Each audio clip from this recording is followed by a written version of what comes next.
Welcome back. You're watching our budget special on Gloom to Growth. Let me now come to you, Dr. Subhashish Gangopadhyay, and ask you about what the other panelists were talking about. The fact that it is not perhaps just fair to blame the opposition for the policy logjam within the ruling combined, the UPA too. It is almost like opposition within itself. Look at what happened to FDI in retail, and look at all the cabinet notes on FDI which is stuck between various ministries for want of resolution.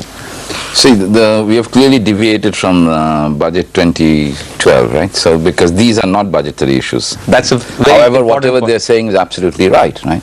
There is a certain degree of lack of strategy in what the government is doing. Right? So, all the things that they're saying, really they are a package which will restore whatever Rajiv was talking about at the very beginning in terms of business confidence. So, they have to be done. Now, if we are to look at the state governments, right, it's not that simple. That whereas I agree that that's where leadership comes in. You can at least force, states which are on your side, politically, to at least follow your policies. But the states also have, their own political compulsions, right, their own opposition, and the competition among states. Right? So those are all important, and we have to follow through those. But that's where political leadership comes in. It's outside the ambit of the economic discussion that we are having. But we would like the outcome. We would like the outcome that to show the way, to get the thing rolling, that the UPA support those the state governments which are aligned with the UPA, they should at least definitely start following what this center is saying. And observe that the FDI in retail, the center took its step, didn't do the homework to get at least one state. All they need is one state to agree, right? And that they should have done. So you have to have that political acumen to be able to know. And there were states which were willing. There were states like Punjab which were very willing. Dr. Kumar. You see, let's come back to the budget. What the budget can do, for example, to get fiscal prudence and growth going both is, let's say, bring back this word called privatization and raise the revenues, especially by hiving off those industries, those companies, etc., which have neither a strategic implication nor anything to do with the poor or the poverty. Air India and Ashoka Hotel are prime examples of that. They're both hemorrhaging. Why don't we do something, raise revenues from there, and also at the same time improve the structural because the UPA one in its sort of said privatization was a very bad word. They even got call options cancelled. This is exactly what I'm saying. Now you've got banks upon banks upon banks in which you're going to pump in huge amounts of taxpayers' money to get the capital base up, because that is what is required. Why would you need we'll see a further allocation of 15,000-20,000 crore. Why would you need to do that? You can raise it through the IPOs, right, by diluting government's share in those banks. So that's one of the ways. The second thing that I wanted to say is that we've been talking about this. This talk about diesel subsidy, all sorts of subsidies that you're talking about. I had suggested to the finance minister when he met the economists, sir, it will be very difficult for you to have either remove the diesel subsidy or you have dual pricing in diesel, because why not therefore charge a large upfront levy on diesel cars, which use. Now the argument is that cars only use 10% of the diesel, but it is 10%, and that will send a signal that this government is serious about taking steps which it can do politically to achieve fiscal prudence and also give impetus to growth. Mr. Singh, as a member of the IAS, as somebody who even turned around the Punjab and Sindh Bank, we blame government about not being able to take decisions, but there are several examples which you yourself have been involved in where the government was able to come out of a crunch situation and deliver a astounding result within the budget framework as is possible, within all the limitations that exist in reality. What is it that the finance minister can do in terms of the signals that need to be sent out to industry, at least to get the growth animal once again revived and functioning well? I think the effort which is being made to increase revenue through service tax, etc., we have to be cautious, because in India we have not really come out with GST. Until a GST comes, the cascading effect will be there. We have to ensure that the transaction costs in India are not too high. We have already killed our agriculture sector. The budget cannot do much about it. The small scale sector is in doldrums because of transaction costs. India is no longer the preferred place, even if you go by the low labor cost. There are so many impediments on manufacturing. Unless the manufacturing picks up, we really can't do much about it. So one has to be careful. The resource raising cannot alone be sufficient. They have to be very careful about whatever fiscal policies they frame in this budget. What government in the long run has to do, which one budget cannot perhaps achieve, is to ensure that the revenue expenditure is kept under check. If you really check up in the last several budgets, the actual capital expenditure is actually coming down continuously. And government has to reinvent itself, it has to reform, it has to reduce itself. You have created so many regulators. As a result, huge expenditure is being incurred on them, but government is not getting reduced. There is a duplicity of work, both in regulators and in departments also. Number of departments have become redundant, but can you close any one of them?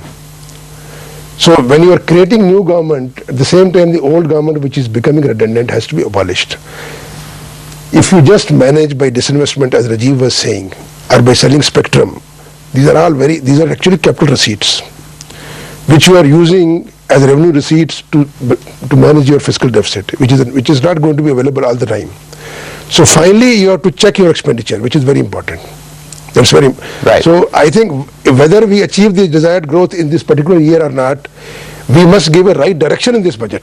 At least for the remaining term of this government. Because I'm not worried about 7%, 6%, 8%. These numbers don't matter to me at all. As long as the direction is right and we start reversing the wrong policies, it will be a very good signal.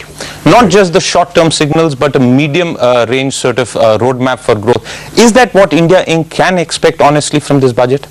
Well, whether it can expect or not, I don't know, but it can demand it, because that must be done. And I don't want a medium term. Just do it over the next 2 years. Like, take enough steps to convince people that over the next 2 years, we are not going to deviate from the strategy of growth that we had initially, started with. And get reforms back on track in terms of at least some announcements, some signals? That what the budget has to do is to break this complacency that 7% rate of growth is in our pocket, and that we only need to look after how to spend the revenues that you generate out of a 7% rate of growth, because today it is 7, but it can always come down. So as everybody has been saying here, what you need is a strong signal from the government that they are interested in growth. Growth is important. Growth is, the economy is struggling at the moment, and therefore whatever needs to be done to restore macro stability and investor confidence, sentiment, should be done. Signals must be given in this budget, strong signals to support that, and to not give any signal, and I'm repeating myself, and not to give any signals which will show that good economics is not good politics. I mean, that's where I think the budget needs to be really focused on. Just one thing in this last point that he made. See, the thing is that there are these social programs, there is a lot of leakage, and I don't think anyone over here would object to those targets. There should be health security, there should be education security, there should be food security. And that is good politics as well as good economics, right? Because even in a market economy, you need those. Right? The important issue is that when you are doing these social programs, don't think that throwing money is going to solve those problems. You have to have a mechanism in place, you have to ensure that the right people are getting it, you have to monitor that there is no leakage. Those things also are important in your growth strategy. Growth strategy and the social security strategies are not separated, they're linked, and that the budget must be able to signal to everybody. All right, we are in the last minute of the show. A quick response from each of you in terms of what is that the finance minister should finally tell us on budget day. I think, as I told you, one budget really can't solve any problems, but if you can make any announcements, I would give 3 or 4 prescriptions. NREGA, please reinvent it immediately so that actually the productive assets are created, money is not wasted, and it doesn't compete with agriculture and needs of industry. So don't do NREGA when there is agriculture season. Do it on the off season. Quickly announce FDI in retail and leave it to the states. States who want FDI in retail, allow them to set up front end these things. Those who don't want front end shops, it's their choice. FDI in defense is absolutely no problem. I don't think even BJP will oppose it. This is something which you must quickly do it. This can give a huge boost to the industry straight away. We are the biggest purchaser of armaments today.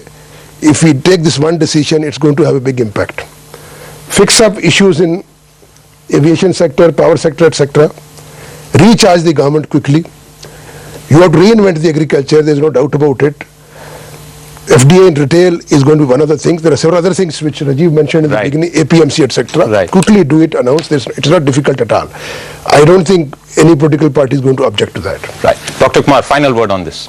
Expand your revenues from direct taxes by plugging the loopholes and improving compliance, because lots can be done, especially, for example, the agriculture income. A lot of people declare their income as agriculture and therefore get away from paying taxes. Improve the direct tax collection so as that you don't depend so much on indirect taxes, and therefore you can achieve fiscal prudence and at the same time give incentive to the industry to improve investment. And the very final word with you, Dr. Gankal. Without repeating and sticking to the budget, right? Get the subsidy expenditure in a check implemented. Well, that's a very, very important list of suggestions for the Finance Minister. Thank you very much to the entire panel for being here. On that note, it's time to end our show. Once again, thanks to our panel for joining in. And let's hope that the budget does lift the gloom and usher in a new phase of growth. If you've been watching, thanks. Thank you.